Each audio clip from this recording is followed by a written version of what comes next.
Երկշաբաթյա հրադադարի ժամկետի լրանալուց 1 օր առաջ դեռ պարզ չէ, թե արդյոք Իրանը կմասնակցի Իսլամաբադում ԱՄՆ-ի հետ նախատեսվող բանակցությունների երկրորդ փուլին։ Ամերիկյան մամուլը գրում է, որ ԱՄՆ փոխնախագահը Պակիստան է մեկնում այսօր։ Al Jazeera-ի փոխանցմամբ էլ JD Vance-ը Իսլամաբադ կժամանի վաղը, մինչդեռ իրանական պետական հեռուստաընկերությունը հայտնել է, որ մինչ այս պահը Իրանից ոչ մի պատվիրակություն, այդ թվում տեխնիկական թիմից, չի մեկնել Իսլամաբադ։ ԱՄՆ նախագահը, որն ավելի վաղ քիչ հավանական էր համարել հրադադարի երկարաձգումը, վստահ է Իրանը կգա բանակցությունների։ Ամերիկյան ռադիոկայաններից մեկին տված հարցազրույցում Դոնալդ Թրամփն ասել է, որ հակառակ դեպքում Իրանն այնպիսի խնդիրներ կունենա, ինչպիսիք չի ունեցել երբևէ։ Հուսով եմ նրանք կկնքեն արդար գործարք եւ կվերականգնեն իրենց երկիրը, բայց երբ դա անեն, նրանք միջուկային զենք չեն ունենա։ Եվ մենք չենք կարող թույլ տալ, որ դա տեղի ունենա։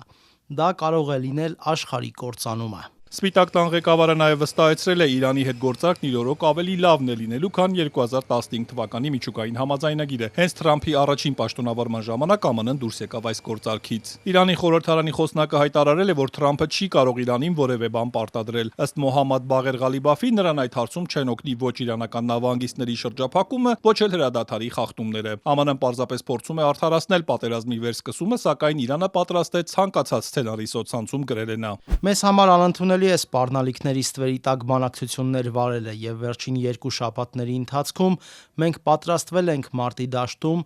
նոր խաղաքարտեր բացել։ Իրանի զինված ուժերն իր հերթին հայտարարել է, որ պատրաստ է անհապաղ եւ վճռական պատասխան տալ ցանկացած նոր հարձակման։ Ըստ Ֆարս գործակալության գեներալ Ալի Աբդոլլահի Ալիաբադին հայտարարել է, որ Իրանն Իսրայելին եւ ԱՄՆ-ին մեջբերում են հուսահատության եւ ուժասպառության է հասցրել եւ արդյունքում ըստ գեներալի նրանք հուսահատորեն հրադադար են խնդրում։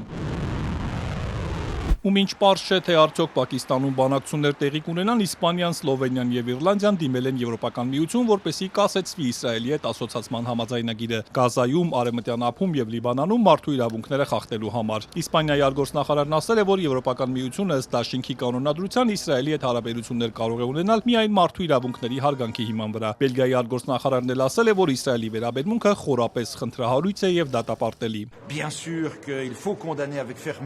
Իհարկե, Հեզբոլայի սկզբնական հարձակումները պետք է խստորեն դատապարտվեն, քանզի Իրանին համերաշխություն ցուցաբերելու ձգտմամբ այն Լիբանանին ներքաշել է մի պատերազմի մեջ, որը նրանք չէին ուզում։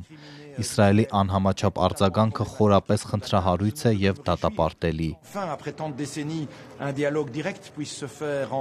Չնայած Լիբանանում եւս հրադադար է հաստատված, Իսրայելը կշարունակի գործողությունները երկրի հարավում։ Նպատակը ըստ պաշտպանության նախարարի իսրայելական զորքին պաշտպանելն է եւ Հեզբոլայից եկող սպառնալիքը նվազեցնելը։ Իսրայել կացը նաեւ ասել է, թե արևմուտքի կողմից ահաբեկչական ճանաչված շարժման առաջնորդ Նաիմ Խասեմը մեջբերում է սեփական գլխով է վճարելու առ այսօր պատճառված վնասի համար։